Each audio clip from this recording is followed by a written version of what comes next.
उत्तर प्रदेश के सिद्धार्थनगर जिले में एक युवक भी ट्रेन के गाल में समा गया। जिले के खेसरा क्षेत्र के मरवाटिया गांव का रहने वाला 36 वर्षीय रोहित 16 मई को रेलगाड़ी से गुजरात से आ रहा था। झांसी में ट्रेन के शौचालय में उसकी लाश मिली। लाश मिलने से पूरे गांव में सनसनी मच गई। मृतक रोहित की पत्नी रीना देवी इस घटना के बाद सदमे से उभर नहीं पा रही है। उनके 2 मासूम बच्चों के सर से पिता का साया उड़ गया। वहीं उनके माता पिता का रो रो कर बुरा हाल है। रोहित ही अपने बूढ़े माँ बाप का इकलौता सहारा था। वो गुजरात में कारपेंटर का काम करके अपने इस पूरे परिवार का भरण पोषण करता था, जिससे उसके पूरे परिवार की खुशियां छीनकर बेबस और मजबूर कर दिया है। रोहित की मौत से उसका परिवार लाचार हो गया है। अब इस परिवार को बस सरकार से ही उम्मीद है ताकि इनके जख्मों पर कुछ मरहम लग सके। अब कैसे भरा आपके लिए? साहेब मन के बड़ा दुख बा साहेब, बहुत हमरे गरीब दुखिया है साहेब, काम नहीं भइल साहेब। अभी क्या भरा आपके लड़के के साथ? कैसे अहमदाबाद से आवता है। अरे हम जैसे झांसी पहुँचल वैसे ट्रेन पकड़ लिया बढ़िया से साहेब। रहीम भगवान जाना उन्हें के बाथरूम में गई लोड़ी ले ली। अब साहेब जो अब मर्जी। क्या लड़के हैं उनके? 2 लड़के, एक लड़की एक लड़का। मतलब कमाओ वाले घर में वो रहे? वो नहीं, वो बाबू वो है 2 लड़कन के लड़के नहीं गई। बताइए क्या कैसे हुआ? ये हमारे ग्राम पंचायत मरोटिया बाजार की घटना है। ये शर्मा परिवार के आते हैं जो अहमदाबाद में रहते थे। अहमदाबाद से जो है ट्रेन से चले, झांसी में उनकी ट्रेन ही में मौत हो गई। उसके बाद में वहाँ जो है पोस्टमार्टम हुआ झांसी में, और वहीं जो है डेड बॉडी जो है दाह संस्कार करा दिया गया। ये परिवार कैसा है? इसका परिवार बहुत गरीब परिवार है। ये शर्मा परिवार बढ़ई कहा जाता है। बहुत गरीब लोग हैं। इनके पास रोहित नाम का जो लड़का था, औरत है, 2 बच्चे हैं। बच्चे बहुत छोटे हैं, माँ है, बाप है, बहुत गरीब निम्न के लोग हैं। इनका जो भी रोजी रोटी का सहारा था वो इसी लड़के से पूरा परिवार चल रहा था। अब इनके पास ऐसा कोई सहारा। TV1 इंडिया न्यूज के लिए अनंत मिश्रा की रिपोर्ट, सिद्धार्थनगर।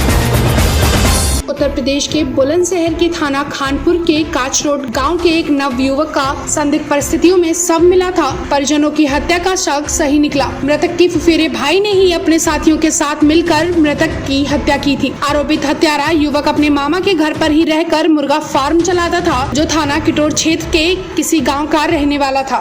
मृतक के फुफेरे भाई ने अपने साथी के साथ मिलकर एल्प्रेक्स की गोली खिलाकर मृतक की हत्या की थी, और तो हत्या करने के बाद लगातार मुख्य आरोपी मृतक युवक के परिजनों के संपर्क में लगातार रहा था और परिजनों को लगातार गुमराह कर रहा था। कॉल डिटेल के आधार पर कोतवाली स्याना पुलिस ने हत्या का मुकदमा पंजीकृत कर लिया है। कोतवाली प्रभारी स्याना ने पुलिस बल के साथ लगातार आरोपियों की गिरफ्तारी के लिए संभावित स्थानों पर दबिश देकर गिरफ्तार किया है। मृतक के पिता की तहरीर पर स्याना पुलिस ने मुख्य आरोपी व उसके साथी सहित मृतक की पत्नी के खिलाफ मुकदमा दर्ज कर दिया है।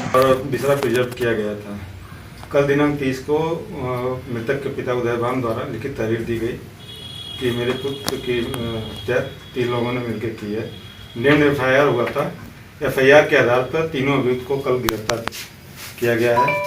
उन्हें जेल भेजकर आवश्यक कार्रवाई की जाएगी। क्या कारण था हत्या का? मृत्यु का कारण पूछताछ से अवैध संबंध बताया जा रहा है। मृतक की पत्नी और मुख्य अभियुक्त राहुल का अवैध संबंध था, जिसके तहत मिलके सोचे साजिश के तहत एक बार फिर बुलंदशहर की स्याना पुलिस ने किया बहुत बड़े हत्याकांड का खुलासा।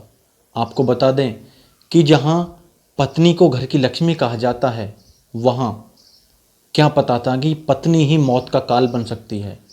मोहित नाम के शख्स की हत्या का राज स्याना पुलिस ने इस कदर खोला कि सारी कहानी सामने आ गई। आप भी सुनकर हैरान होंगे कि पत्नी के प्रेम प्रसंग के चलते पति की हत्या का कारण बनी। TV1 इंडिया न्यूज के लिए धर्मेंद्र कुमार की रिपोर्ट, बुलंदशहर। उत्तर प्रदेश के बुलंदशहर में जर्जर बिजली की लाइन अचानक टूटकर 2 छात्रों के ऊपर आ गिरी, जिससे उनकी दर्दनाक मौत हो गई। बुलंदशहर के बीबी नगर थाना क्षेत्र के गांव बरकतपुर में लोगों की भीड़ और सड़क पर रखे 2 शव विकास तोमर और सुशांत चौधरी के हैं। दरअसल आज दोनों छात्र बाजार से चीनी और बर्फ लेकर खेत पर जा रहे थे, तभी रास्ते में जर्जर बिजली की लाइन छात्रों के ऊपर आ गिरी और दोनों छात्रों की मौके पर ही दर्दनाक मौत हो गई। जैसे ही घटना की सूचना ग्रामीणों तक पहुंची, घटना स्थल पर लोगों का जमावड़ा लग गया और लोगों ने पावर कॉर्पोरेशन के अफसरों पर लापरवाही का आरोप लगाया है। परिजनों की माने तो छात्रों के घर की आर्थिक हालत ठीक नहीं थी। परिजनों ने सरकार से आर्थिक मदद की दरख्वास्त भी की थी। ग्रामीणों का ये भी आरोप है कि पावर कॉर्पोरेशन के अफसरों ने पैसे लेकर गलत तरीके से लाइन डलवाई, जिस वजह से ये दर्दनाक हादसा हुआ है। थाना बीबी नगर में बिजली विभाग के 3 अधिकारी जे बीबी नगर, SDO स्याना और अधीक्षण अभियंता स्याना के खिलाफ गैर इरादन हत्या का मुकदमा दर्ज हुआ है। बिजली विभाग की बड़ी लापरवाही आई सामने। मामला है जनपद बुलंदशहर के बीबी नगर क्षेत्र का, जहां पर 2 विद्यार्थियों की बिजली का तार गिरने से मृत्यु हो गई। ग्रामीणों का कहना है कि जर्जर पड़ी थी बिजली की लाइनें, अचानक रास्ते से गुजर रहे 2 विद्यार्थियों का बिजली का तार गिरने से मृत्यु हो गई। TV1 इंडिया न्यूज के लिए धर्मेंद्र कुमार की रिपोर्ट, बुलंदशहर। उत्तर प्रदेश के जौनपुर में एक पत्रकार के घर पर दबंगों द्वारा घर की ईंट पत्थर से मारने के बाद जब पत्रकार अपनी जान बचाकर वहां से भागा, तो वायरल वीडियो में आप साफ देख सकते हैं कि दबंग पड़ोसी व उसके सहयोग लाठी डंडे लेकर पत्रकार के चैनल गेट के अंदर लाठी डंडे से अंदर मारने का प्रयास कर रहे हैं। ये मामला सरपथा थाना क्षेत्र के बसीरहा गाँव के ऋषभ तिवारी पत्रकार के पड़ोसी प्रहलाद तिवारी से काफी दिनों से विवाद चल रहा था। इसी के चलते पड़ोसी के सहयोग में मोनू तिवारी पुत्र महेंद्र तिवारी, राजकुमार तिवारी उर्फ सोनू पुत्र जितेंद्र तिवारी निवासी अरसिया बाजार ने लाठी डंडे लेकर व ईंट पत्थर से पत्रकार के घर पर हमला कर दिया, जिसमें पत्रकार के परिवार को चोटें आई हैं। पत्रकार ऋषभ तिवारी के द्वारा पुलिस को सूचना दी गई। मौके पर पहुंची पुलिस ने पीड़ित पत्रकार को ही थाने पर उठा लाई। समाचार लिखे जाने तक पत्रकार अभी पुलिस के पूछताछ के जाल में फंसा हुआ है। देखना ये होगा कि देश के इस चौथे स्तंभ को इसी तरह न्याय मिलेगा। क्या पुलिस पत्रकार को ऐसे ही प्रताड़ित करेगी या पीड़ित पक्ष को ही पुलिस गिरफ्तार कर न्याय की सीढ़ियों को इस तरह दबाएगी? गांव कौन सा है? बसरिया, ग्राम बसरिया, पोस्ट ऑफिस, जिला जौनपुर, उत्तर प्रदेश। थाना कौन सा है? सरपथा। मामला क्या है?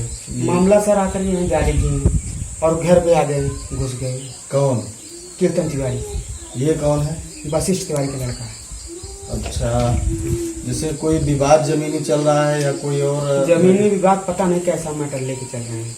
हाँ, जमीनी विवाद पहले था, लेकिन हम लोग उस पर कुछ हाथ पे चढ़ने के करकर फटकर धरे।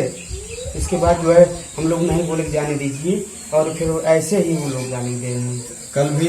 हाँ, परसों यही के 2 गाड़ी तोड़े थे हमारी परसों, और ऋषभ तिवारी को और मोनू तिवारी को और शिवशांत तिवारी मैन को अरसिया से आए थे।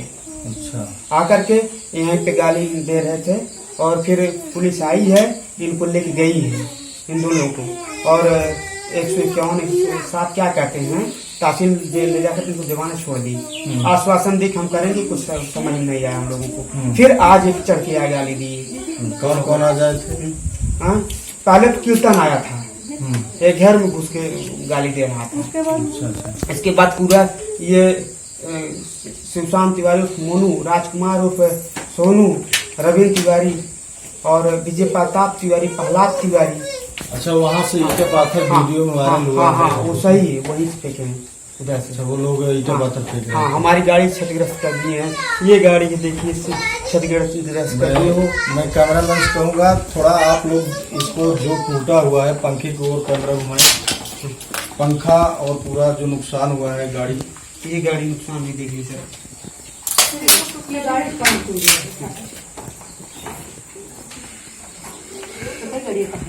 TV1 इंडिया न्यूज के लिए अनिल कुमार की रिपोर्ट, जौनपुर।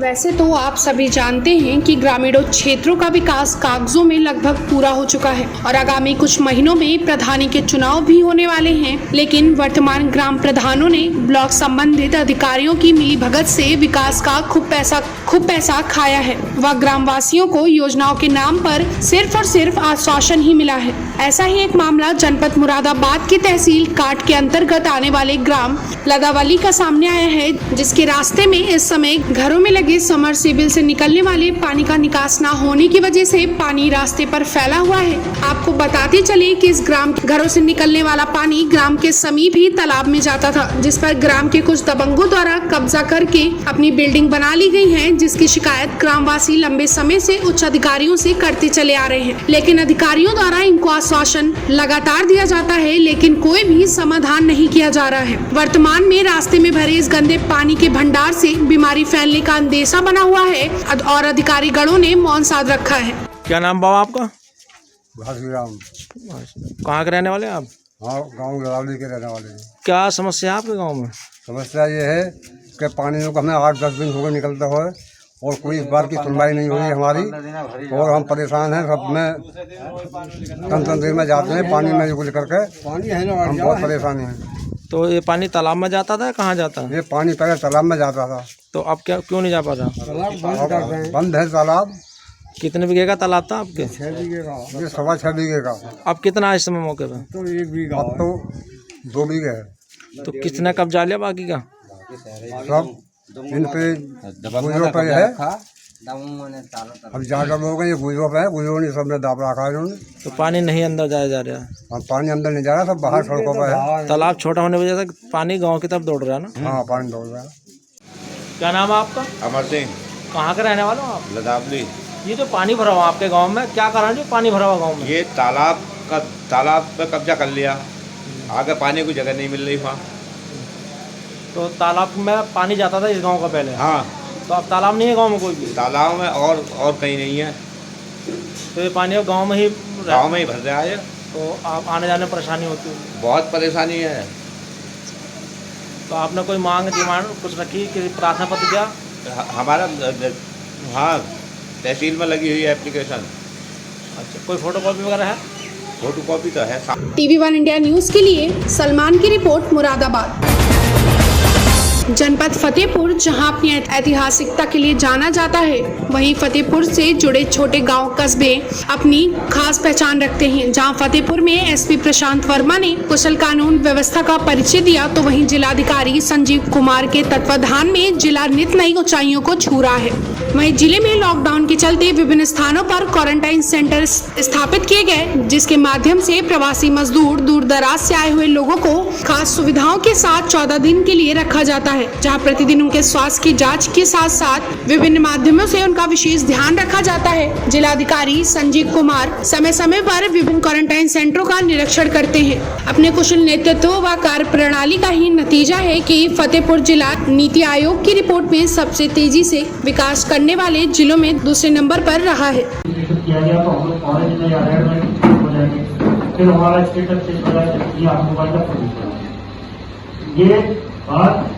बिल्कुल हर एक व्यक्ति को समझना है कि ग्रीन जोन का असर ये नहीं है कि हमको कोरोना से फ्री हो गए हैं, हमको पूरी स्वतंत्रता मिल गई है, एकदम फ्री घूम फिर सकते। TV1 इंडिया न्यूज के लिए पंकज पटेल की रिपोर्ट, फतेहपुर।